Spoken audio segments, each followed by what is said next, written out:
Les camions inspirent une certaine crainte aux autres usagers. Et précisément, la prochaine campagne de l'Agence wallonne pour la sécurité routière s'occupe de la sécurité des poids lourds et plus particulièrement de la problématique de l'angle mort. Mais au fond, qu'est-ce que c'est tout d'abord un angle mort ? Un angle mort, c'est une zone que le conducteur d'un véhicule ne peut pas voir parce qu'elle n'est visible ni dans les rétroviseurs ni sur les côtés du véhicule. Et ces angles morts peuvent s'avérer vraiment dangereux quand on effectue certaines manœuvres, par exemple changer de bande de circulation, sortir d'une place de stationnement ou sortir d'un rond-point. Alors c'est un problème qui s'aggrave avec la taille des véhicules. Les camions sont particulièrement concernés parce que quand on se trouve au volant d'un poids lourd, ces zones invisibles sont beaucoup plus importantes et les conducteurs qui n'ont jamais conduit un camion n'en sont pas forcément conscients. Et donc important de les conscientiser par rapport à cette problématique de l'angle mort et aussi de les inciter à ne pas rester inutilement dans ces zones. Il faut également rappeler aux conducteurs de poids lourds qu'ils doivent prendre leurs précautions, être attentifs à ces zones.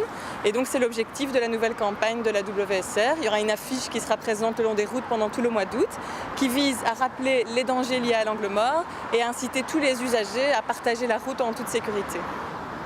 Les usagers vulnérables comme les cyclistes ou les motards sont plus concernés par ce problème parce que vu qu'ils ont une silhouette étroite, ils sont déjà moins visibles dans le trafic à la base. En plus, ils n'ont pas de carrosserie, donc en cas d'accident, les risques sont toujours beaucoup plus importants pour eux. Si on imagine un accident entre un cycliste et un poids lourd, on imagine bien que le cycliste aura beaucoup moins de chances de survivre. Et donc eux, ils doivent vraiment tout faire pour se rendre visibles et surtout ne jamais s'arrêter à côté d'un poids lourd à l'arrêt. Il vaut toujours mieux rester à l'arrière et se décaler sur la droite pour éviter justement d'être dans cette zone d'angle mort. Le nombre d'accidents dus à l'angle mort a diminué ces dernières années puisqu'il y a toutes sortes de nouvelles technologies qui permettent de limiter au maximum ces angles morts. Mais il faut continuer à conscientiser les usagers de la route à cette problématique, inciter les conducteurs de poids lourds à être vigilants, à bien régler leurs rétroviseurs, à toujours regarder dans ces rétroviseurs avant d'effectuer des manœuvres, et aussi les automobilistes parce qu'eux aussi ont des angles morts. Ils doivent toujours veiller à jeter un petit coup d'œil derrière par-dessus l'épaule avant d'effectuer une manœuvre pour être certain qu'un usager ne se cache pas dans l'angle mort. Ce qu'il faut retenir, c'est que chaque usager, quel que soit le côté du volant où il se trouve, doit être attentif à ce problème de l'angle mort et que ce problème grossit avec la taille du véhicule, ce qui veut dire qu'il faut redoubler d'attention en présence de gros véhicules. À la question de la dernière fois, il fallait répondre que le signal F69 annonce un débit de boisson.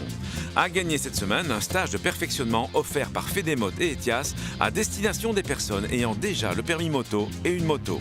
La question: au regard du code de la route, une trottinette est un engin de déplacement, un cycle ou non catégorisé par le code.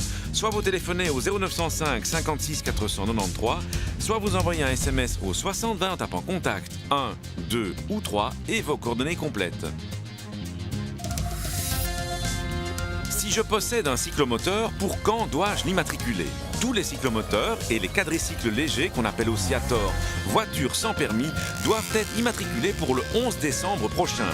La procédure à suivre est détaillée sur le site du Service public fédéral mobilité. Si vous n'avez pas Internet, renseignez-vous auprès de la DIV, de Bipost ou de votre assureur. Les personnes qui ne seront pas en ordre à la date du 11 décembre ne pourront plus circuler sur la voie publique avec leur cyclomoteur ou leur quadricycle léger motorisé sans risquer d'être verbalisés pour défaut d'immatriculation. À la semaine prochaine et d'ici là, bonne route!